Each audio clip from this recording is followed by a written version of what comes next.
Yo, simply put, this has to be good, and if it's not, I'm really gonna be disappointed because they made a clone of a fragrance that I absolutely love. A designer fragrance that is discontinued, it has a premium, and it's one of my favorite Versace fragrances, period. Versace, man, no, this is not Eau Fresh, the light blue bottle. This is the tobacco monster that Versace decided for some random reason to discontinue. Bro, this was a banger. What are y'all thinking in life discontinuing this modern day masterpiece? I love this fragrance more than you can imagine. Eau Fresh is way more popular than this scent profile, but this encompasses everything I enjoy about a fragrance in a designer. A designer done well, beautiful, sexy, handsome, rich, masculine tobacco. Why did you discontinue this, fam? I mean, I just want to get a respray. Bro, this is like what men need to be smelling like. And you let this go? And then designers just start to trickle down and shit? Like, come on, fam. So I guess people at 𝗬𝗎 decided to resurrect this beast in a form of man. Now, I haven't smelled it. It's fresh out of the mailbox. We will be doing a side-by-side comparison. And please, for the love of God, just don't suck.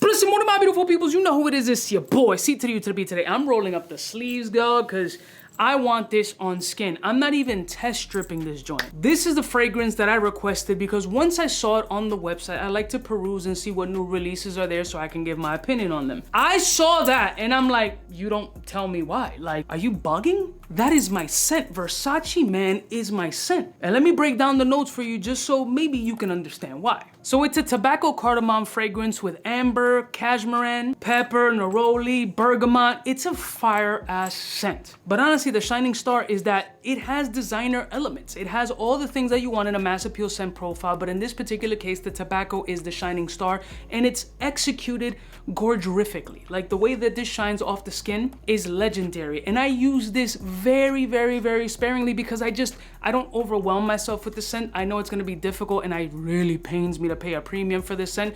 So hopefully this 𝗬𝗎 bullshit comes fucking close because I really want to encompass this scent a lot more, and I'm gonna go straight on skin, not bothering to waste any time. I'm gonna go on the watch side. I'm gonna go the OG version, 1-2 sprays, because either way, one of these joints is going to be my scent of the day. This will determine which one. And I'm gonna put that one down for a second. I'm gonna go the 𝗬𝗎 version on the bracelet hand. We're gonna do 2 sprays also, 1-2 sprays. All right, so here's the 𝗬𝗎 version man, and here's the Versace man. Let's go to the original first. Oh, it's very abrasive though. It hit me in the nose like really hard though. Okay, all right. Let's go do 𝗬𝗎 one, please. It's more cashmere forward. The leather here is a bit darker. Very masculine though.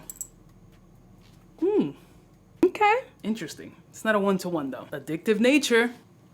It's missing the sweetness though. It's missing an element of sweetness that tobacco has in here.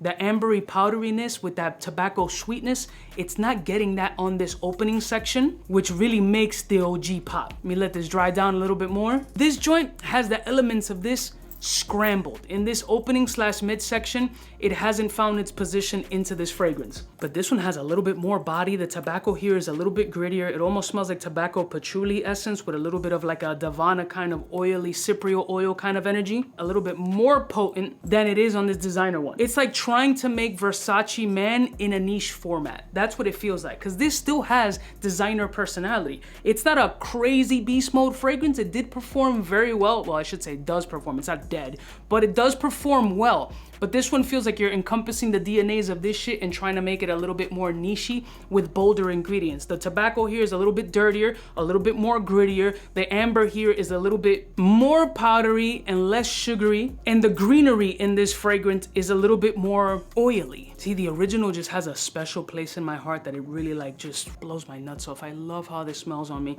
but it is becoming a bit faint on my skin right now. Now I'm fresh out of the shower and I do have non-scented lotion on. So for me to have like a little bit of a discrepancy when it comes to performance is kind of odd because it's sitting kind of on top of the lotion, not necessarily on my skin right now. Now this one, maybe because it's sitting on top of this unscented lotion, it seems to be performing a little bit better, or it gives it a little bit more depth and grittiness. But now on this midsection to dry down, the bergamot and citrus elements are starting to come out a little bit more. The tobacco is winding down a little bit, and it's starting to get a bit more closer to the Versace Man, but I can honestly tell you, at least at this point, it is not a one-to-one. I mean, personally, as of now, it's living in that 70-ish percentage space. It has all the same elements as this, but a little bit greedier. It's trying to be too fucking niche-y, and in this particular case, I'm not looking for niche-y, I'm looking for the designer fun aspect of this shit. But let me let it fully dry down and see what we're getting once it settles into the lotion. All right, fam, I'm back. All right, full dry down. Let's bring back the Versace Man and Dua's Man. All right, full dry down. Let's go back to Versace. Bro, it smells like a fire pair of shoes. There's a little leathery aspect here that's coming off. Such a good scent. Mini 𝗙𝗂𝐶𝐿 coming up, but it's a minis. I love it. I love this scent. I fucking love this scent. All right, let's go here. A little bit more incensey. Also, the tobacco is coming up abruptly, and it's performing better than the Versace Man, but it's not a one-to-one. I'm still sticking in that 70-ish percent space. I do have to say that the Versace Man still holds an incredible place in my heart. Very difficult to get. This has a lot more of those components, but as I initially stated, and I'm sticking to that, this feels like a niche version of this. It's sexy. I got mini goose pimples off of the shit. It's very masculine, and it's trying to encompass this. For some reason, what's coming into my head? So essentially what this joint feels like is the battle like Prada Luna Rosa Black and Prada Cargo de Nuit. So if you try Prada Cargo de Nuit, which is kind of like the bougier Prada lineup, it's Prada Luna Rosa Black, only more expensive. They're both in that same space, only Cargo de Nuit is fucking incredible. I need that one in the stash too. So this is kind of that. This is trying to be a nichier version than this, but not 100%, again, 70 to 75% in that same bubble. Very handsome, very masculine, a beautiful tobacco, just a little bit more rough. And this one is just a hidden gem that they haven't just gotten quite yet. I love it. All right, fam, it's been about 3 hours. I had to do an update in the middle of this editing. It's gotten closer. It's gotten a lot closer, actually. Like, I had forgotten for a quick instant what hand was what fragrance. It's gotten that fucking close. And I don't know why it took that long. Like, generally speaking, for me, it's not that kind of vibe. Like, this is the Dua one, and this is the Watch one. And I only remembered it because I just started editing now after having a couple of cocktails.